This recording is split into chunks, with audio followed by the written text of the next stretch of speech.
ಆತ್ಮೀಯ ರೈತ ಬಾಂಧವರಿಗೆ ಹಾಗೂ ಕೇಳುಗರಿಗೆ ನಮಸ್ಕಾರ.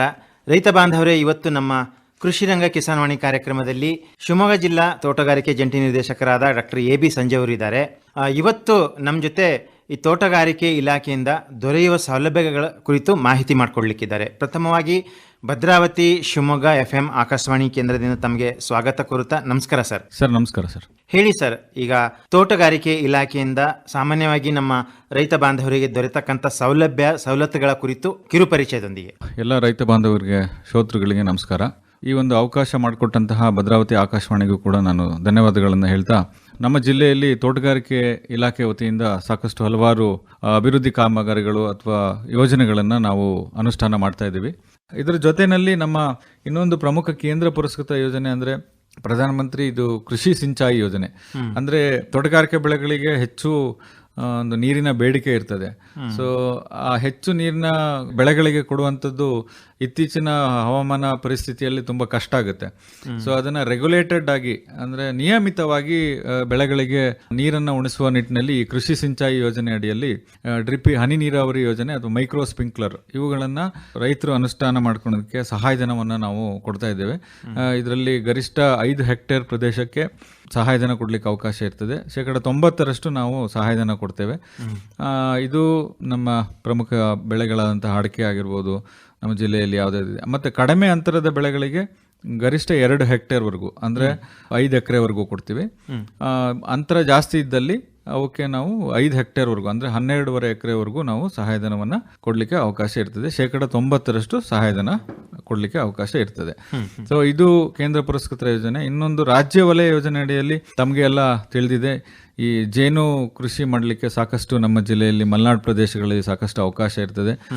ಜೇನು ಕೃಷಿಯಿಂದ ನಾವು ಒಂದು ಜೇನನ್ನು ಪಡಿಬೋದು, ಅದ್ರ ಜೊತೆಗೆ ನಮ್ಮ ಬೆಳೆಗಳಲ್ಲಿ ಇಳುವರಿಯನ್ನು ಕೂಡ ಹೆಚ್ಚಿಸ್ಬೋದು. ಪರಿಸರ ಸ್ನೇಹಿ ಕೃಷಿಗೆ ನಾವು ಒತ್ತು ಕೊಡುವಂತಹ ನಿಟ್ಟಿನಲ್ಲಿ ಇದರಲ್ಲಿ ನಾವು ಜೇನು ಪೆಟ್ಟಿಗೆ ಮತ್ತು ಜೇನು ಕುಟುಂಬಕ್ಕೆ ಸಹಾಯಧನವನ್ನು ಕೊಡ್ತೇವೆ.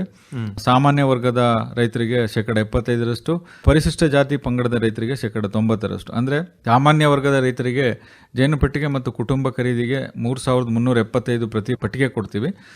ಪರಿಶಿಷ್ಟ ಜಾತಿ ಪಂಗಡದ ರೈತರಿಗೆ 4,050 ರೂಪಾಯಿ ಕೊಡಲಿಕ್ಕೆ ಅವಕಾಶ ಇರ್ತದೆ. ಸೊ ಇದನ್ನು ಪ್ರಮುಖವಾಗಿ ಇದು ಮಧುವನ ಮತ್ತು ಜೇನು ಸಾಕಣೆ ಇದು ರಾಜ್ಯ ವಲಯ ಯೋಜನೆ ಆಗಿರ್ತದೆ. ಅದರ ಜೊತೆಯಲ್ಲಿ ಇನ್ನೊಂದು ಕೇಂದ್ರ ವಲಯ ಯೋಜನೆ ಅಂದರೆ ರಾಷ್ಟ್ರೀಯ ಕೃಷಿ ವಿಕಾಸ ಯೋಜನೆ. ಇದರಲ್ಲಿ ವಿವಿಧ ಯೋಜನೆಗಳನ್ನು ನಾವು ಅನುಷ್ಠಾನ ಮಾಡ್ತಾ ಇದ್ರೆ, ನಮ್ಮ ಜಿಲ್ಲೆಯಲ್ಲಿ ಪ್ರಮುಖವಾಗಿ 4 ಘಟಕಗಳನ್ನ ನಾವು ಅನುಷ್ಠಾನ ಮಾಡ್ತಾ ಇದ್ದೇವೆ. ಇದರಲ್ಲಿ ಫಾರಂ ಗೇಟ್ ಅಂದರೆ ಪ್ಯಾಕ್ ಹೌಸ್ ರೀತಿಯಲ್ಲೇ ಒಂದು 8x5x4 ಅಂದರೆ ಇದರಲ್ಲಿ 15 ಮೆಟ್ರಿಕ್ ಟನ್ನಷ್ಟು ತೋಟಗಾರಿಕೆ ಉತ್ಪನ್ನಗಳನ್ನು ಶೇಖರಣೆ ಮಾಡುವಂತಹ ಒಂದು ಘಟಕ ನಿರ್ಮಾಣ ಮಾಡಿದ್ರೆ ಇದರಲ್ಲಿ 50% ಅಂದರೆ ಗರಿಷ್ಠ 1 ಲಕ್ಷ ಸಹಾಯಧನ ಕೊಡಲಿಕ್ಕೆ ಅವಕಾಶ ಇರ್ತದೆ. ಮತ್ತು ಕೊಯ್ಲೋತ್ತ ನಿರ್ವಹಣೆಗೆ ಪ್ರಮುಖವಾಗಿ ಪ್ಲಾಸ್ಟಿಕ್ ಕ್ರೇಟ್ಸ್ಗಳು ಬೇಕಾಗುತ್ತೆ. ನಮ್ಮ ವಿವಿಧ ತೋಟಗಾರಿಕೆ ಬೆಳೆಗಳನ್ನು ಕೊಯ್ಲು ಮಾಡಿ ಆಮೇಲೆ ಅದನ್ನು ಸಾಗಣೆ ಮಾಡಲಿಕ್ಕೆ ಇವಕ್ಕೂ ಕೂಡ ನಾವು 25% ಗರಿಷ್ಠ 2 ಹೆಕ್ಟೇರ್ಗೆ 17,500 ರೂಪಾಯಿ ಕೊಡಲಿಕ್ಕೆ ಪ್ಲಾಸ್ಟಿಕ್ ಕ್ರೇಟ್ಸ್ಗಳಿಗೆ ಅವಕಾಶ ಇರ್ತದೆ. ಮತ್ತು ಮೈಕ್ರೋ ನ್ಯೂಟ್ರಿಯೆಂಟ್ಸ್ ಇತ್ತೀಚಿನ ದಿನಗಳಲ್ಲಿ ಸೂಕ್ಷ್ಮ ಪೋಷಕಾಂಶಗಳು ನಮ್ಮ ರೈತರು ಬರೀ NPK ಕೊಟ್ಬಿಟ್ಟು ಸುಮ್ಮನೆ ಆಗೋರು. ಬಟ್ ಇತ್ತೀಚಿನ ದಿನಗಳಲ್ಲಿ ಈ ಸೂಕ್ಷ್ಮ ಪೋಷಕಾಂಶಗಳ ಕೊರತೆಯಿಂದ ಸಾಕಷ್ಟು ಉತ್ಪಾದಕತೆಯಲ್ಲೂ ಕೂಡ ವ್ಯತ್ಯಾಸ ಆಗ್ತಿರೋದ್ರಿಂದ ಇದನ್ನು ಉತ್ತೇಜನೆ ಮಾಡಲಿಕ್ಕೆ ನಾವು 25% ಅಂದರೆ 1 ಹೆಕ್ಟೇರ್ಗೆ ಗರಿಷ್ಠ 2,000 ರೂಪಾಯಿ ಕೊಡಲಿಕ್ಕೆ ಅವಕಾಶ ಇರ್ತದೆ. ಮತ್ತು ಪ್ರಮುಖವಾಗಿ ಸೌರಶಕ್ತಿಯನ್ನು ಗಮನದಲ್ಲಿಟ್ಕೊಂಡು ಈ ಪಂಪ್ ಸೆಟ್ಗಳನ್ನು ಸ್ಥಾಪನೆ ಮಾಡ್ಕೊಳ್ಳೋದಕ್ಕೆ 3 HP ಇಂದ ಮತ್ತು 5 HP ಈ ಒಂದು ಘಟಕಗಳಿಗೆ 50% ಸಹಾಯಧನ ಕೊಡಲಿಕ್ಕೆ ಅವಕಾಶ ಇದೆ. 3 HP ಗರಿಷ್ಠ 1 ಲಕ್ಷ, 5 HP ಮತ್ತು ಹೆಚ್ಚಿನ ಒಂದು ಸೋಲಾರ್ ಪಂಪ್ ಸೆಟ್ಗಳಿಗೆ 1.5 ಲಕ್ಷ ಸಹಾಯಧನ ಕೊಡಲಿಕ್ಕೆ ಅವಕಾಶ ಇರ್ತದೆ. ಇದರ ಜೊತೆಯಲ್ಲಿ ಈಗಾಗಲೇ ನಾನು ಹೇಳಿದ್ದೀನಿ, ಮಾನವ ರಹಿತ ಕೃಷಿ ಅಂದರೆ ತೋಟಗಾರಿಕೆಯಲ್ಲಿ ಯಾಂತ್ರೀಕರಣ ಘಟಕಕ್ಕೆ ನಮ್ಮಲ್ಲಿ ಸಾಕಷ್ಟು ಅವಕಾಶ ಇರ್ತದೆ. ಇದರಲ್ಲಿ 40% ಸಹಾಯಧನ ಕೊಡಲಿಕ್ಕೆ ಅವಕಾಶ ಇದೆ. ಪ್ರಮುಖವಾಗಿ ನಾವು ಇದರಲ್ಲಿ ಟ್ರ್ಯಾಕ್ಟರ್ಗೆ 40% ಸಾಮಾನ್ಯ ವರ್ಗದ ರೈತರಿಗೆ, ಪರಿಶಿಷ್ಟ ಜಾತಿ ಪಂಗಡ ರೈತರಿಗೆ ಮತ್ತು ರೈತ ಮಹಿಳೆಯರಿಗೆ ಮತ್ತು ಸಣ್ಣ ಮತ್ತು ಅತಿ ಸಣ್ಣ ರೈತರಿಗೆ ಇದರಲ್ಲಿ 50% ಸಹಾಯಧನ ಕೊಡಲಿಕ್ಕೆ ಅವಕಾಶ ಇರ್ತದೆ. ಇದರಲ್ಲಿ ವಿವಿಧ ಘಟಕಗಳಿದೆ, ಅದು ಅಪ್ರೂವ್ಡ್ ಲಿಸ್ಟ್ ಇರುತ್ತೆ. ನೀವು ಹತ್ತಿರದ ತೋಟಗಾರಿಕೆ ಇಲಾಖೆಯನ್ನು ಸಂಪರ್ಕಿಸಿ ಇದ್ರ ಬಗ್ಗೆ ಹೆಚ್ಚಿನ ಮಾಹಿತಿಯನ್ನು ಪಡ್ಕೋಬಹುದು. ಅದರ ಜೊತೆಯಲ್ಲಿ ರಾಜ್ಯ ವಲಯದಲ್ಲಿ ಸಮಗ್ರ ತೋಟಗಾರಿಕೆ ಅಭಿವೃದ್ಧಿ ಯೋಜನೆ ಅನ್ನುವಂಥ ಒಂದು ಕಾರ್ಯಕ್ರಮ ಇದೆ. ಇದರಲ್ಲೂ ಕೂಡ ವಿವಿಧ ತೋಟಗಾರಿಕಾ ಬೆಳೆಗಳ ಪ್ರದೇಶ ವಿಸ್ತರಣೆಗೆ ಸಹಾಯಧನ ಇದೆ. ಪ್ರಮುಖವಾಗಿ ತಾವು ಹೇಳಿದಾಗೆ ಕೋಕೋ, ತೆಂಗಿನ ಮಧ್ಯದಲ್ಲಿ ಅಂತರ ಬೆಳೆಯಾಗಿ ಕಾಳುಮೆಣಸು, ತೆಂಗು, ಮತ್ತೆ ಬರೀ ತೆಂಗು ಬೆಳೆ ಇದು ಪ್ರದೇಶ ವಿಸ್ತರಣೆಗೆ ಇದಕ್ಕೂ ಕೂಡ ಸಾಕಷ್ಟು ಅವಕಾಶ ಇದೆ ಸಮಗ್ರ ತೋಟಗಾರಿಕೆ ಅಭಿವೃದ್ಧಿ ಯೋಜನೆ ಅಡಿಯಲ್ಲಿ. ಇದರಲ್ಲೂ ಕೂಡ ಸೋಲಾರ್ ಪಂಪ್ ಸೆಟ್ಗೆ ಸಹಾಯಧನಕ್ಕೆ ಅವಕಾಶ ಇದೆ. ಮತ್ತು ಹೈಬ್ರಿಡ್ ಮತ್ತು ಸುಧಾರಿತ ತರಕಾರಿ ಬೀಜಗಳ ಕಿಟ್ ವಿತರಣೆ ಇದೊಂದು ಮಹತ್ವಾಕಾಂಕ್ಷಿ ಯೋಜನೆ ನಮ್ಮ ರಾಜ್ಯ ಸರ್ಕಾರದಿಂದ ಇದು ಅನುಷ್ಠಾನ ಮಾಡ್ತಾ ಇದ್ವಿ. ಕಳೆದ ಸಾಲಿನಲ್ಲೂ ಕೂಡ ಕೊಟ್ಟಿದ್ದೀವಿ. ಇದರಲ್ಲಿ ಗರಿಷ್ಠ ಅಂದರೆ 5,000ದಿಂದ 20,000 ರೂಪಾಯಿ ವರೆಗೂ ಮೊತ್ತದ ಒಂದು ಹೈಬ್ರಿಡ್ ತರಕಾರಿ ಬೀಜಗಳ ಕಿಟ್ಟನ್ನು ನಾವು ರೈತರಿಗೆ ಕೊಡಲಿಕ್ಕೆ ಅವಕಾಶ ಇದೆ. ಇದರ ಜೊತೆಯಲ್ಲಿ ಈಗ ತೋಟಗಾರಿಕಾ ಬೆಳೆಗಳ ಪ್ರದೇಶ ವಿಸ್ತರಣೆಗೆ ನಾವು VBG ರಾಮ್ಜಿ ಅನ್ನುವಂಥ ಒಂದು ಯೋಜನೆಯನ್ನು ಕೇಂದ್ರ ಸರ್ಕಾರದಿಂದ ಅನುಷ್ಠಾನ ಮಾಡ್ತಾ ಇದ್ವಿ. ಇದು ಪ್ರತಿದಿನಕ್ಕೆ 375ರಂತೆ ಬಡತನ ರೇಖೆಗಿಂತ ಕೆಳಗಿರುವಂತಹ ಪರಿಶಿಷ್ಟ ಜಾತಿ ಪಂಗಡದ ಅಲೆಮಾರಿ, ಸ್ತ್ರೀ ಪ್ರಧಾನ, ವಿಕಲಚೇತನ ಪ್ರತಿ ಕುಟುಂಬಕ್ಕೆ 100 ದಿನಗಳ ಕಾಲ ಉದ್ಯೋಗವನ್ನು ಕೊಡಲಿಕ್ಕೆ ಅವಕಾಶ ಇದೆ. ಇದು ಕೂಡ ಈಗ ಜಾಸ್ತಿ ಆಗಿದೆ, 150 ದಿನ ಆಗಿದೆ. ಸೊ ಇದರಲ್ಲೂ ಕೂಡ ಅಡಿಕೆ, ತೆಂಗು, ಬಾಳೆ ಆಗಿರ್ಬೋದು, ಕಾಳುಮೆಣಸು ಆಗಿರ್ಬೋದು. ಸೊ ಇವುಗಳ ಪ್ರದೇಶ ವಿಸ್ತರಣೆಗೆ ನಾವು VBG ರಾಮ್ಜಿ ಯೋಜನೆ ಅಡಿಯಲ್ಲಿ ಅವಕಾಶ ಇದೆ. ರೈತ ಬಾಂಧವರು ಹತ್ತಿರದ ಪಂಚಾಯಿತಿಯನ್ನು ಸಂಪರ್ಕ ಮಾಡಿದ್ರೆ, ಅರ್ಜಿ ಸಲ್ಲಿಸಿದ್ರೆ ಅದನ್ನು ಆ್ಯಕ್ಷನ್ ಪ್ಲ್ಯಾನ್ ಮಾಡಿ ಅದನ್ನು ಪಂಚಾಯಿತಿಯಿಂದ ಸಾಮಾನ್ಯ ಸಭೆಯಲ್ಲಿ ಅನುಮೋದನೆ ಮಾಡಿ ಅದನ್ನು ಸಂಬಂಧಿಸಿದ ತಾಲೂಕ್ ಪಂಚಾಯಿತಿ ಮುಖಾಂತರ ನಮ್ಮ ಜಿಲ್ಲಾ ಪಂಚಾಯಿತಿಯಿಂದ ಅದನ್ನು ಅನುಮೋದನೆ ಮಾಡಿ ಅದನ್ನು ಕಾರ್ಯಕ್ರಮವನ್ನು ಅನುಷ್ಠಾನ ಮಾಡಲಿಕ್ಕೆ ಅವಕಾಶ ಇರ್ತದೆ. ಮತ್ತು ಇತ್ತೀಚಿನ ದಿನಗಳಲ್ಲಿ ಈ ಎಣ್ಣೆ ತಾಳೆ ಬೆಳೆಗೆ ಸಾಕಷ್ಟು ಉತ್ತೇಜನ ಕೊಡಲಾಗ್ತಿದೆ ನಮ್ಮ ಸರ್ಕಾರದಿಂದ. ಸೊ ಹಾಗೆ ಇದರಲ್ಲೂ ಕೂಡ ತಾಳೆ ಬೆಳೆಯ ಪ್ರದೇಶ ವಿಸ್ತರಣೆಗೆ ಸ್ಥಳೀಯ ತಳಿಗಳ ಪ್ರದೇಶ ವಿಸ್ತರಣೆಗೆ 20,000 ಒಂದು ಹೆಕ್ಟೇರ್ಗಾದ್ರೆ, ವಿದೇಶಿ ತಳಿಗಳಿಗೆ 1 ಹೆಕ್ಟೇರ್ಗೆ 29,000 ರೂಪಾಯಿ ಸಹಾಯಧನವನ್ನು ನಾವು 4 ಕಂತುಗಳಲ್ಲಿ ಕೊಡಲಿಕ್ಕೆ ಅವಕಾಶ ಇರ್ತದೆ. ಹಾಗೂ ಅದರ ಮಧ್ಯದಲ್ಲಿ ಅಂತರ ಬೆಳೆಯನ್ನು ಬೆಳೆಯಲಿಕ್ಕೂ ಕೂಡ 5,250 ರೂಪಾಯಿ ಸಹಾಯಧನವನ್ನು ಕೊಡ್ತಾ ಇದ್ದೇವೆ. ಇದೇ ಎಣ್ಣೆ ತಾಳೆ ಬೆಳೆ ಯೋಜನೆ ಅಡಿಯಲ್ಲಿ ಡೀಸೆಲ್ ಪಂಪ್ ಸೆಟ್ ಖರೀದಿಗೆ ಅಥವಾ ವಿದ್ಯುತ್ ಪಂಪ್ ಸೆಟ್ ಖರೀದಿಗೆ ಗರಿಷ್ಠ 8,000 ರೂಪಾಯಿ ಪ್ರತಿ ಘಟಕ ಕೊಡ್ತಾ ಇದ್ದೇವೆ. ಮತ್ತು ಕೊಳವೆ ಬಾವಿ ನಿರ್ಮಾಣ ಅದರಲ್ಲಿ ಗರಿಷ್ಠ 50,000 ರೂಪಾಯಿ ಸಹಾಯಧನ. ಮತ್ತು ಅದರಲ್ಲಿ ಎಣ್ಣೆ ತಾಳೆಯಲ್ಲಿ ಹಣ್ಣು ಕಟಾವು ಮಾಡೋದು ಒಂದು ಚಾಲೆಂಜಿಂಗ್ ಟಾಸ್ಕ್ ಇರುತ್ತೆ. ಸೊ ಹಣ್ಣು ಕಟಾವು ಮಾಡೋದಕ್ಕೂ ಕೂಡ ಪ್ರತಿ ಉಪಕರಣಕ್ಕೆ 3,000 ರೂಪಾಯಿ ಸಹಾಯಧನ ಕೊಡಲಿಕ್ಕೆ ಅವಕಾಶ ಇದೆ. ಮತ್ತು ಎತ್ತರವಾದಂತಹ ತಾಳೆ ಮರಗಳಿಂದ ತಾಳೆಯನ್ನು ಕಟಾವು ಮಾಡೋದಕ್ಕೆ ಇದಕ್ಕೂ ಕೂಡ ಒಂದು ಮೆಟ್ರಿಕ್ ಟನ್ಗೆ 1,000 ರೂಪಾಯಿ ಅಂತ ಸಹಾಯಧನವನ್ನು ಕೊಡ್ತಾ ಇದ್ದೇವೆ. ಇದರಲ್ಲೂ ಕೂಡ ಕಳೆ ನಿರ್ವಹಣೆಗೆ ಮತ್ತು ಆ ಎಲೆಗಳು ಏನು ಎಣ್ಣೆ ತಾಳೆಯಲ್ಲಿ ಬರುವಂಥದ್ದು ಅದು ಚಾಫ್ ಕಟ್ಟರ್ ಒಂದು ಉಪಕರಣ ಇರುತ್ತೆ, ಅದಕ್ಕೂ ಕೂಡ 50,000 ರೂಪಾಯಿ ಸಹಾಯಧನವನ್ನು ಕೊಡಲಿಕ್ಕೆ ಅವಕಾಶ ಇದೆ. ಇತ್ತೀಚಿನ ದಿನಗಳಲ್ಲಿ ತಮಗೆ ತಿಳಿದ ಹಾಗೆ ಈಗ ಸಾವಯವ ಕೃಷಿ ಪದ್ಧತಿಯನ್ನು ಅಳವಡಿಸಿಕೊಳ್ಳೋದಕ್ಕೆ ರೈತರಲ್ಲಿ ಸಾಕಷ್ಟು ಆಸಕ್ತಿಯನ್ನು ಕಂಡು ಬರ್ತಾ ಇದೆ. ಸೊ ಇದನ್ನು ಉತ್ತೇಜಿಸುವ ನಿಟ್ಟಿನಲ್ಲಿ ಪರಂಪರಾಗತ ಕೃಷಿ ವಿಕಾಸ ಯೋಜನೆ ಅನ್ನೋಂಥ ಒಂದು ಕಾರ್ಯಕ್ರಮವನ್ನು ನಾವು ಜಿಲ್ಲೆಯಲ್ಲಿ ಅನುಷ್ಠಾನ ಮಾಡ್ತಾ ಇದ್ದೀವಿ. ಈಗ ಆಲ್ರೆಡಿ ಸುಮಾರು 2,000 ಹೆಕ್ಟೇರ್ ಪ್ರದೇಶದಲ್ಲಿ ಇದನ್ನ ಗುಚ್ಛ ಮಾದರಿಯಲ್ಲಿ ನಾವು ಮಾಡ್ತಾ ಇದ್ದೇವೆ.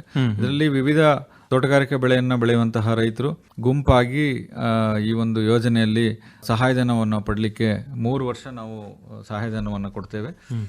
2 ಹೆಕ್ಟೇರ್ ಪ್ರದೇಶಕ್ಕೆ ಪ್ರತಿ ಫಲಾನುಭವಿಗೆ ಗರಿಷ್ಠವಾಗಿ ಸಹಾಯಧನ ಕೊಟ್ಟರೆ ಮೊದಲನೇ ವರ್ಷದಲ್ಲಿ 10,000, ಎರಡನೇ ವರ್ಷದಲ್ಲಿ 10,500 ಮತ್ತು ಮೂರನೇ ವರ್ಷದಲ್ಲಿ 11,000 ರೂಪಾಯಿ ಪ್ರತಿ ಹೆಕ್ಟೇರ್ಗೆ ಸಹಾಯಧನವನ್ನು ಕೊಡ್ತೀವಿ.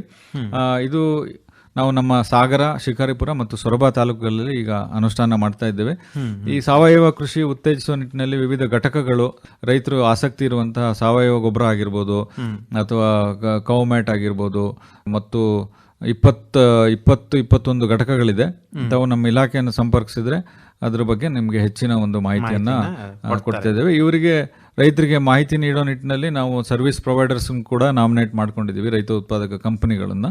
ಅವರು ರೈತರ ಒಂದು ಅವರಿಗೆ ತರಬೇತಿ ಕಾರ್ಯಕ್ರಮ ಮತ್ತು ಅವರಿಗೆ ಪ್ರವಾಸ ಕರ್ಕೊಂಡು ಹೋಗುವಂಥದ್ದು, ಸರ್ವಿಸ್ ಪ್ರೊವೈಡರ್ಸ್ ಮುಖಾಂತರ ಅವರಿಗೆ ಮಾಹಿತಿಯನ್ನು ಕೊಡುವಂಥದ್ದು ಮತ್ತು ಅವರ ಒಂದು ಜಮೀನಿನಲ್ಲಿ ಇರುವಂಥ ವಿವರಗಳನ್ನು ಕಲೆಕ್ಟ್ ಮಾಡ್ಕೊಳೋದಕ್ಕೆ ನಾವು ಸರ್ವಿಸ್ ಪ್ರೊವೈಡರ್ಸ್ನು ಕೂಡ ಸರ್ಕಾರದಿಂದ ನೇಮಕ ಮಾಡ್ಕೊಂಡಿದ್ದೀವಿ.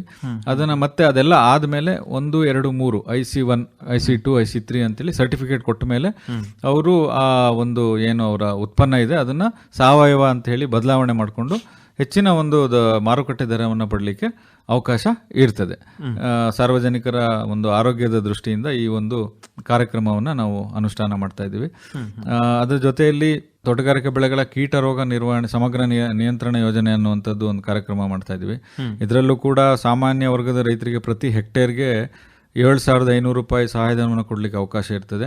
ತೋಟಗಾರಿಕೆ ಬೆಳೆಗಳಲ್ಲಿ ಬರುವಂತಹ ಕೀಟ ರೋಗಗಳ ಸಮಗ್ರ ನಿಯಂತ್ರಣ ಮಾಡಲಿಕ್ಕೆ ಪರಿಶಿಷ್ಟ ಜಾತಿ ಪಂಗಡದ ರೈತರಿಗೆ 90% ಅಂದರೆ 9,000 ರೂಪಾಯಿ ಕೊಡಲಿಕ್ಕೆ ಅವಕಾಶ ಇರುತ್ತೆ. ಇದು ಪ್ರಮುಖವಾದಂತಹ ನಾವು ಕಾರ್ಯಕ್ರಮಗಳನ್ನು ನಾವು ತೋಟಗಾರಿಕೆ ಇಲಾಖೆ ವತಿಯಿಂದ ನಮ್ಮ ಜಿಲ್ಲೆಯಲ್ಲಿ ಅನುಷ್ಠಾನ ಮಾಡ್ತಾ ಇದ್ದೀವಿ ಸರ್. ಈಗ ಫಲಾನುಭವಿಗಳ ಆಯ್ಕೆ ಮತ್ತು ಅವರ ಒಂದು ಅರ್ಹತೆ ಯಾವ ರೀತಿಯಿಂದ ತಾವು ಯಾವ ಒಂದು ಮಾನದಂಡಗಳನ್ನ ಅನುಸರಿಸ್ತೀರಿ ಸರ್? ಒಳ್ಳೆ ಉತ್ತಮವಾದಂತಹ ಪ್ರಶ್ನೆ. ತೋಟಗಾರಿಕೆ ಬೆಳೆಗಳಲ್ಲಿ ಈಗ ಆಲ್ರೆಡಿ ತೊಡಗಿರುವಂತಹ ರೈತರು ಅಥವಾ ಹೊಸದಾಗಿ ತೋಟಗಾರಿಕೆಯನ್ನ ಅಳವಡಿಸ್ಕೊಳ್ಬೇಕಂತ ಆಸಕ್ತಿ ಇರುವಂತಹ ರೈತರು ಈಗ ನಾವು ವಿವಿಧ ದಿನಪತ್ರಿಕೆಗಳಲ್ಲಾಗಿರ್ಬೋದು, ತಮ್ಮ ಆಕಾಶವಾಣಿ ಮುಖಾಂತರ ಪ್ರಚಾರವನ್ನ ಮಾಡ್ತಾ ಇದ್ದೀವಿ. ಈಗ ಸರಿಯಾದ ಸಮಯ ಹೊಸದಾಗಿ ತೋಟಗಾರಿಕೆ ಬೆಳೆಯನ್ನ ಬೆಳಿಲಿಕ್ಕೆ. ಈಗ ನಾವು ಅರ್ಜಿಗಳನ್ನ ಕಾಲ್ ಫಾರ್ ಮಾಡಿದ್ದೀವಿ ಎಲ್ಲ ತಾಲೂಕುಗಳ ಕೇಂದ್ರಗಳಲ್ಲಿ. ತಾವು ತೋಟಗಾರಿಕೆ ಇಲಾಖೆಯನ್ನ ಸಂಪರ್ಕ ಮಾಡಿ ಅರ್ಜಿಯನ್ನ ಹಾಕಬೇಕು. ಎಲ್ಲ ಯೋಜನೆಗಳಲ್ಲೂ ಕೂಡ ಮೊದಲು ಬಂದಂತಹ ರೈತರಿಗೆ ನಾವು ಆದ್ಯತೆಯನ್ನ ಕೊಡ್ತೀವಿ. ಅವರು ಕಡ್ಡಾಯವಾಗಿ ಜಮೀನನ್ನು ಹೊಂದಿರತಕ್ಕಂತಹ ರೈತರಾಗಿರ್ಬೇಕು. ಅವ್ರ ತೋಟಗಾರಿಕೆ ಇಲಾಖೆ ಸಂಪರ್ಕ ಆದ ತಕ್ಷಣ ಅವ್ರಿಗೊಂದು FID ನಂಬರ್ ಅಂತೇಳಿ ಒಂದು ಮಾಡಿ ಕೊಡ್ತೇವೆ, ರಿಜಿಸ್ಟರ್ ಆಗುವಂಥದ್ದು. ಅದ್ರ ನಂತರದ ದಿನಗಳಲ್ಲಿ ನಮ್ಮ ತೋಟಗಾರಿಕೆಯ ಒಂದು ವೆಬ್ಸೈಟ್ ಇದೆ, ಹಸಿರು ಪೋರ್ಟಲ್ ಇದೆ. ಅದರ ಮುಖಾಂತರ ವಿವಿಧ ಹಂತಗಳಲ್ಲಿ ಛಾಯಾಗ್ರಹಣ, GPS ಫೋಟೋಸ್ ತೆಗೆಯೋದಾಗಿರ್ಬೋದು, ಅವರು ಕಾಮಗಾರಿ ಮಾಡಿಕೊಂಡು ಹಂತಗಳಲ್ಲಿ ನಾವು ಅದನ್ನು ಫೋಟೋ ತೆಗೆದು ನೆಕ್ಸ್ಟ್ ಹಸಿರು ಪೋರ್ಟಲ್ ಮುಖಾಂತರನೇ ಅದು ಪೇಮೆಂಟಿಗೆ ಬರ್ತದೆ. ಅದು ಪೇಮೆಂಟ್ ಕೂಡ DBT ಆಗ್ತದೆ. ಯಾವುದೇ ರೀತಿಯ ಹಣಕಾಸಿನ ಒಂದು ನೇರ ನಗದು ಪಾವತಿ ಯಾವುದೇ ಅವಕಾಶ ಇರೋದಿಲ್ಲ. ಸೊ ಅವರು ತಮ್ಮ ಜಮೀನಿಗೆ ಸಂಬಂಧಪಟ್ಟಂತಹ ಪಹಣಿ ಆಗಿರ್ಬೋದು, ಆಧಾರ್ ಕಾರ್ಡ್ ಆಗಿರ್ಬೋದು, ಬ್ಯಾಂಕ್ ವಿವರಗಳನ್ನಾಗಿರ್ಬೋದು, ಇವನ್ನೆಲ್ಲ ನಮ್ಮ ಇಲಾಖೆಗೆ ಸಂಪರ್ಕಿಸಿ ಒಂದು ಅರ್ಜಿಯನ್ನು ಕೊಟ್ಟರೆ ಅವರಿಗೆ ಯಾವ ಯೋಜನೆಯಲ್ಲಿ ಸಹಾಯಧನ ಬೇಕು ಅದನ್ನು ಕೊಡ್ತೀವಿ. ಮೊದಲು ಬಂದಂತಹ ರೈತರಿಗೆ ಮತ್ತು ನಮ್ಮ ಜಿಲ್ಲೆಗೆ ನಿಗದಿಪಡಿಸಿದಂತಹ ಅನುದಾನಕ್ಕೆ ಸೀಮಿತವಾಗಿ 3 ಹಂತಗಳಲ್ಲಿ, ಅಂದರೆ ಸಾಮಾನ್ಯ ವರ್ಗದ ರೈತರಿಗೆ ಬೇರೆ ಘಟಕದಲ್ಲಿ, ಅಂದರೆ ಅವರಿಗೆ ಅವರ ಇದರಲ್ಲಿ ನಿಗದಿತ ಅನುದಾನದಲ್ಲಿ, ಪರಿಶಿಷ್ಟ ಜಾತಿ ಪಂಗಡದ ರೈತರಿಗೆ ಅವರಿಗೆ ನಿಗದಿಪಡಿಸಿದಂತಹ ಒಂದು ಅನುದಾನದಲ್ಲಿ ನಾವು ಸಹಾಯಧನ ಕೊಡ್ತೇವೆ. ಪ್ರತ್ಯೇಕವಾದಂಥ ಒಂದು ಸೀನಿಯಾರಿಟಿ ರಿಜಿಸ್ಟರ್ನ ನಾವು ಮೇಂಟೈನ್ ಮಾಡ್ತೀವಿ. ಅದರ ಜೊತೆಗೆ ಅಲ್ಪಸಂಖ್ಯಾತರಿಗೂ ಕೂಡ 15% ಅವಕಾಶ ಇರ್ತದೆ. ಅಲ್ಪಸಂಖ್ಯಾತ ವರ್ಗಕ್ಕೆ ಸೇರಿದಂತಹ ರೈತರು ಕೂಡ ತೋಟಗಾರಿಕೆ ಇಲಾಖೆಯನ್ನು ಸಂಪರ್ಕಿಸಿ ನಮ್ಮ ಇಲಾಖೆಯಿಂದ ಅನುಷ್ಠಾನಗೊಳ್ಳುತ್ತಿರುವ ಯೋಜನೆಯಲ್ಲಿ ಸಹಾಯಧನ ಪಡೆಯೋದಕ್ಕೆ ಅವಕಾಶ ಇರ್ತದೆ ಸರ್. ಈಗ ಮಳೆ ಸ್ವಲ್ಪ ವಿಳಂಬ ಆಗಿದೆ ಸರ್. ಈ ತೋಟಗಾರಿಕೆ ಬೆಳೆಗಳ ಮೇಲೆ ಯಾವ ರೀತಿಯಿಂದ ಪರಿಣಾಮ ಬೀರ್ತದೆ ಮತ್ತು ನೀವು ಇಲಾಖೆಯಿಂದ ಏನು ಶಿಫಾರಸು ಮಾಡಿದ್ದೀರಿ ಸರ್ ರೈತರಿಗೆ? ಒಳ್ಳೆಯ ಪ್ರಶ್ನೆ. ಇದು ಏನಾಗಿದೆ ಅಂತ ಹೇಳಿದ್ರೆ, ನಮ್ಮ ತೋಟಗಾರಿಕೆ ಬೆಳೆಗಳು ಹೆಚ್ಚು ನೀರನ್ನು ಬೇಡುವಂತಹ ಬೆಳೆಗಳಾಗಿರ್ತದೆ. ಪ್ರಮುಖವಾಗಿ ಇದನ್ನ ಮನಗಂಡು ನಾವು ಹನಿ ನೀರಾವರಿ ಅಥವಾ ತುಂತುರು ನೀರಾವರಿ, ಅಂದ್ರೆ ನೀರಿನ ಮಿತವ್ಯಯ ಬಳಕೆ ಮಾಡೋದಕ್ಕೆ ನಾವು ಉತ್ತೇಜನ ಕೊಡ್ತಾ ಇದ್ದೇವೆ. ಅದರ ಜೊತೆಯಲ್ಲಿ ಈ ನೀರನ್ನ ಸಂಸ್ಕರಿಸುವಂತಹ, ಶೇಖರಣೆ ಮಾಡೋದಕ್ಕೆ ಕೃಷಿ ಹೊಂಡಗಳ ನಿರ್ಮಾಣ ಮತ್ತು ಈ ತೇವಾಂಶಗಳನ್ನ ಭೂಮಿಯಲ್ಲಿ ಉಳಿಸೋದಕ್ಕೆ ಮಲ್ಚಿಂಗ್ ಆಗಿರ್ಬೋದು. ಸೊ ಈ ಒಂದು ಕ್ರಮಗಳನ್ನ ಕೈಗೊಳ್ಳಬೇಕು ಅಂತ ಹೇಳ್ತಾ ಇದ್ದೇವೆ. ಪ್ರಮುಖವಾಗಿ ಈ ಆರ್ಗ್ಯಾನಿಕ್ ಮಲ್ಚಿಂಗ್ ಅಂತ ಹೇಳ್ತಾರೆ. ಈಗ ಬಹುವಾರ್ಷಿಕ ಬೆಳೆಗಳಲ್ಲಿ ನಮ್ಮ ತೋಟದಲ್ಲೇ ಬರುವಂತಹ ಕಳೆಗಳನ್ನ ಮರಗಳ ಬುಡದಲ್ಲಿ ಅದನ್ನ ನಾವು ಕಟ್ ಮಾಡಿ ಹಾಕಿದ್ರೆ, ಸೊ ತೇವಾಂಶ ಅಲ್ಲೇ ಉಳ್ಕೊಳ್ಳೋ ನಿಟ್ಟಿನಲ್ಲಿ ಬೇರಿನ ಒಂದು ಪ್ರದೇಶದಲ್ಲಿ ಆರ್ಗ್ಯಾನಿಕ್ ಮಲ್ಚಿಂಗ್ ಮಾಡಿದ್ರು ಕೂಡ ಸಾಕಷ್ಟು ತೇವಾಂಶವನ್ನು ಉಳಿಸ್ಕೋಬಹುದು. ಮಳೆ ಕಡಿಮೆ ಆಗಿರೋದ್ರಿಂದ ಪ್ರಮುಖವಾಗಿ ನಾವು ಬಹುವಾರ್ಷಿಕ ಬೆಳೆಗಳಲ್ಲಿ ಅಡಿಕೆಯಲ್ಲಿ ಪ್ರಮುಖವಾಗಿ ಹರಳುಗಳು ಉದುರುವಂತಹ ಒಂದು ಪರಿಸ್ಥಿತಿ ಬರುತ್ತೆ, ಮತ್ತೆ ಹಳದಿ ಆಗುವಂತಹ ಒಂದು ಪರಿಸ್ಥಿತಿ ಬರ್ತದೆ. ಸೊ ಹಾಗಾಗಿ ನಿಯಮಿತವಾಗಿ ನಾವು ನೀರನ್ನ ಬೆಳೆಗಳಿಗೆ ಉಣಿಸೋದಕ್ಕೆ ರೈತರು ಕ್ರಮವನ್ನು ಕೈಗೊಳ್ಬೇಕಾಗ್ತದೆ. ನಾವು ಕೆಲವು ಎಲ್ಲಿ ಹೆಚ್ಚು ನೀರಿದೆ ಅವರು ಫ್ಲಡ್ಡಿಂಗ್ ಮಾಡ್ಬಿಡ್ತಾರೆ, ಅಂದ್ರೆ ನೀರನ್ನ ಹಾಯಿಸ್ಬಿಡೋದು. ಈ ರೀತಿಯ ಕ್ರಮಗಳನ್ನ ಮಾಡೋದ್ರಿಂದ ಹೆಚ್ಚಿನ ಕಳೆ ಕೂಡ ಬರ್ತದೆ, ಮತ್ತೆ ಬೇರೆಗೆ ಉಸಿರಾಡೋದಕ್ಕೆ ಅವಕಾಶ ಇರಲ್ಲ. ಮತ್ತೆ ನೀರು ಕೂಡ ನಮಗೆ ಕ್ರಮೇಣವಾಗಿ ಕಡಿಮೆ ಆಗ್ತಾ ಬಂದಾಗ ಈ ತರ ಪರಿಸ್ಥಿತಿಯಲ್ಲಿ ನೀರಿನ ಲಭ್ಯತೆ ಇಲ್ಲದೇನೆ ನಮ್ಮ ತೋಟ ಅಥವಾ ಬೆಳೆ ಹಾಳಾಗುವಂತ ಒಂದು ಪರಿಸ್ಥಿತಿ ಬರುತ್ತೆ. ಸೊ ಇದಕ್ಕೆ ನಿಯಮಿತವಾದಂತಹ ಒಂದು ನೀರಿನ ಬಳಕೆ ನಮ್ಮ ರೈತರು ಮಾಡಬೇಕು. ಮತ್ತು ಮಲ್ಚಿಂಗ್ ಪ್ರಾಕ್ಟೀಸಸ್ ಆಗಿರ್ಬೋದು, ಮತ್ತು ಕವರ್ ಕ್ರಾಪ್ಸ್ ಅಂದ್ರೆ ಈಗ ನೇರವಾಗಿ ಸೂರ್ಯನ ಕಿರಣಗಳು ಭೂಮಿಗೆ ತಾಗದಲ್ಲೇ ಇರೋ ರೀತಿಯಲ್ಲಿ ಕವರ್ ಕ್ರಾಪ್ಸ್ ಗಳನ್ನು ಕೂಡ ಹಾಕೊಂಡ್ರೆ ಮಣ್ಣಿನಲ್ಲಿ ನಾವು ತೇವಾಂಶವನ್ನ ಕಾಪಾಡ್ಕೋಬಹುದು. ಮತ್ತು ಪ್ರಮುಖವಾಗಿ ಹೆಚ್ಚಿನ ಒಂದು ಕೆಮಿಕಲ್ಸ್ ಯೂಸ್ ಮಾಡದಲ್ಲೇ ಸಾವಯವ ಪದ್ಧತಿಯಲ್ಲಿ ನಾವು ಮಾಡಿದ್ದೇ ಆದಲ್ಲಿ ಈ ಕೊಟ್ಟಿಗೆ ದನದ ಕೊಟ್ಟಿಗೆ ಗೊಬ್ಬರ ಆಗಿರ್ಬೋದು, ಎರೆಹುಳು ಗೊಬ್ಬರಗಳನ್ನಾಗಿರ್ಬೋದು, ಇವನ್ನ ಹೆಚ್ಚಾಗಿ ಉಪಯೋಗ ಮಾಡಿದ್ರೆ ನಾವು ಒಳ್ಳೆ ರೀತಿಯ ಇಳುವರಿನೂ ಪಡಿಬೋದು, ಮಣ್ಣಿನ ಒಂದು ಗುಣಮಟ್ಟನೂ ಕೂಡ ಮುಂದಿನ ಪೀಳಿಗೆಗೆ ನಾವು ಕಾಪಾಡಿಕೊಂಡು ಉತ್ಪಾದಕತೆಯನ್ನು ಕೂಡ ಮೇಂಟೈನ್ ಮಾಡಿಕೊಂಡು ಹೋಗ್ಬೋದು ಸರ್. ಈಗ ಕೃಷಿ ಅಭಿಯಾನ ಏನು ಅಂತಂದರೆ, ಇದು ಕೃಷಿ ಭೂಮಿ ಉಳಿಸಿ ಅಭಿಯಾನ ಏನು ಜೂನ್ 1ರಿಂದ ಆರಂಭವಾಗಿದೆ, 30ರವರೆಗೆ ಇದು ಹೀಗೇನೆ ಚಾಲ್ತಿಯಲ್ಲಿರುತ್ತೆ ಸರ್. ಸೊ ಈ ನಿಟ್ಟಿನಲ್ಲಿ ಇಲಾಖೆಯಿಂದ ಕೃಷಿ ವಿಶ್ವವಿದ್ಯಾಲಯಗಳ ಜೊತೆ ಆಗಿರಬಹುದು, ಇಲ್ಲ ತೋಟಗಾರಿಕೆ ವಿಶ್ವವಿದ್ಯಾಲಯಗಳ ಜೊತೆ ಆಗಿರಬಹುದು, ತಾವು ಯಾವ ರೀತಿಯಿಂದ ಅವ್ರ ಜೊತೆಗೆ ಸಹಕಾರ ಮಾಡಿ ಯಾವ ಯಾವ ಕಾರ್ಯಕ್ರಮಗಳು ರೂಪಿಸಿದಿರಿ ಸರ್?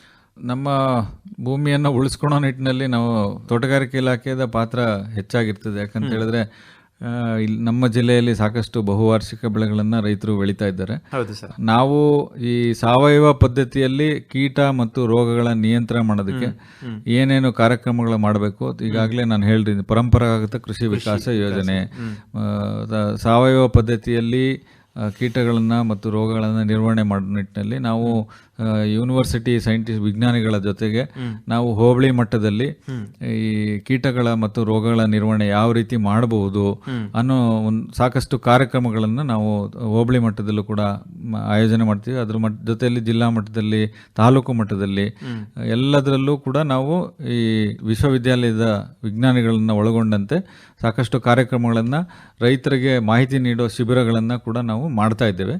ಅದರ ಜೊತೆಯಲ್ಲಿ ನಮ್ಮಲ್ಲಿ ಪ್ರಮುಖವಾಗಿ ಏನು ಎಲೆ ಚುಕ್ಕಿ ರೋಗ ಇದೆ, ಇದರ ಸಾವಯವ ಪದ್ಧತಿಯಲ್ಲೇ ಇದನ್ನ ನಿರ್ವಹಣೆ ಮಾಡೋದಕ್ಕೆ ಸಾಕಷ್ಟು ಅವಕಾಶ ಇದೆ. ಅದನ್ನು ಮಾಡ್ತಾ ಇದ್ದಾರೆ ರೈತರು.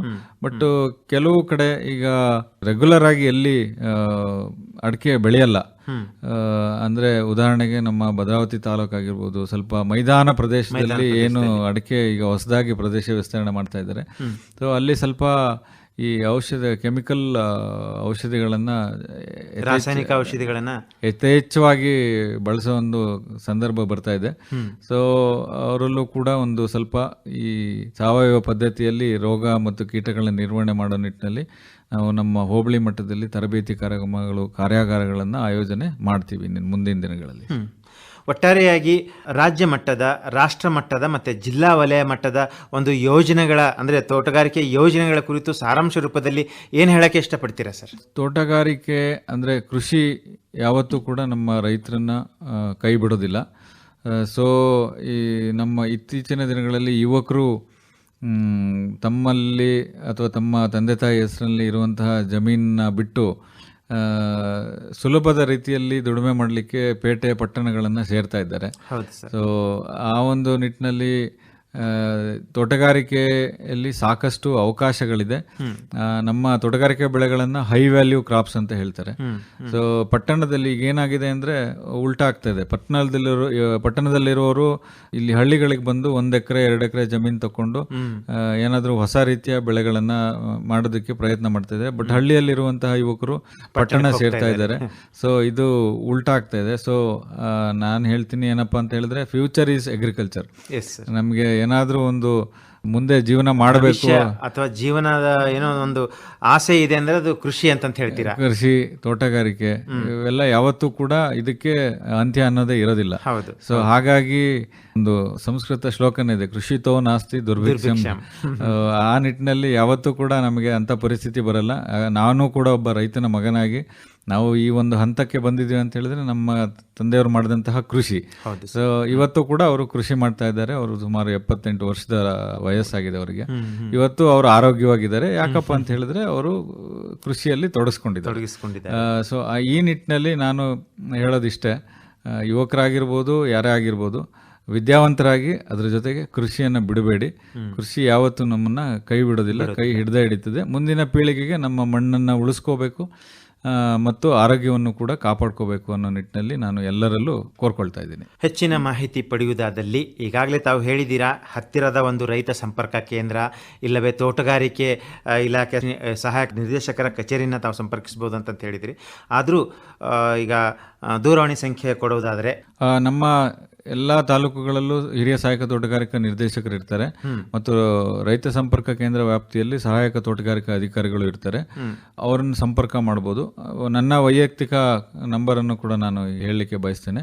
944 8949216 9448999216 ಇದು ನನ್ನ ಕಚೇರಿ ಅಫಿಷಿಯಲ್ ನಂಬರ್ ಇರ್ತದೆ. ನಿಮ್ಮನ್ನು ಸಂಪರ್ಕಿಸುವುದಾದರೆ ಯಾವ ಸಮಯದಿಂದ ಯಾವ ಸಮಯದವರೆಗೆ ಅಂತ ಹೇಳ್ಬೋದಾ? ನಾವು ಬೆಳಗ್ಗೆ 10ರಿಂದ 5:30ವರೆಗೂ ಲಭ್ಯ ಇರ್ತೀವಿ. ಖಂಡಿತವಾಗೂ ತಾವು ದೂರವಾಣಿಗೆ ಸಂಪರ್ಕಿಸಬಹುದು. ರೈತ ಬಾಂಧವರೇ ಹಾಗೂ ಕೇಳುಗರೆ, ಡಾಕ್ಟರ್ ಎ ಬಿ ಸಂಜಯ್, ಜಿಲ್ಲಾ ತೋಟಗಾರಿಕಾ ಜಂಟಿ ನಿರ್ದೇಶಕರು, ಶಿವಮೊಗ್ಗ, ಇವರನ್ನು ತಾವು ಸಂಪರ್ಕಿಸುವುದಾದರೆ ಇವರ ದೂರವಾಣಿ ಸಂಖ್ಯೆ ಹೀಗಿದೆ: 9449999216. ಬೆಳಿಗ್ಗೆ 10 ಗಂಟೆಯಿಂದ ಸಂಜೆ 5 ಗಂಟೆ ಒಳಗಾಗಿ ಇವರನ್ನ ಸಂಪರ್ಕಿಸಿ ತೋಟಗಾರಿಕೆ ಇಲಾಖೆ ಯೋಜನೆಗಳ ಕುರಿತು ಅಥವಾ ಏನೇ ತೋಟಗಾರಿಕೆಗೆ ಸಂಬಂಧಪಟ್ಟಿದ್ದ ಯಾವುದೇ ಒಂದು ಮಾಹಿತಿಯನ್ನು ಪಡೆಯಬಹುದು ಅಂತ ಹೇಳುತ್ತಾ, ಡಾಕ್ಟರ್ ಎ ಬಿ ಸಂಜಯ್ ಅವರೇ, ಇದುವರೆಗೆ ತಾವು ಆಕಾಶವಾಣಿ ಭದ್ರಾವತಿ ಶಿವಮೊಗ್ಗ FM ಕೇಂದ್ರಕ್ಕೆ ಬಂದು ತೋಟಗಾರಿಕೆ ಇಲಾಖೆಯಿಂದ ದೊರೆತಕ್ಕಂಥ ಸೌಲಭ್ಯಗಳ ಬಗ್ಗೆ, ಯೋಜನೆಗಳ ಬಗ್ಗೆ ನಮ್ಮ ಕೇಳುಗರಿಗೆ, ರೈತ ಬಾಂಧವರಿಗೆ ತಾವು ತಿಳಿಸ್ಕೊಟ್ಟಿದ್ದೀರಾ. ಭದ್ರಾವತಿ ಆಕಾಶವಾಣಿ ಮತ್ತು ಶಿವಮೊಗ್ಗ FM ಕೇಂದ್ರದಿಂದ ತಮಗೆ ಮತ್ತೊಮ್ಮೆ ಧನ್ಯವಾದ ಹಾಗೂ ನಮಸ್ಕಾರ ಸರ್. ನಮಸ್ಕಾರ ಸರ್, ಥ್ಯಾಂಕ್ ಯು.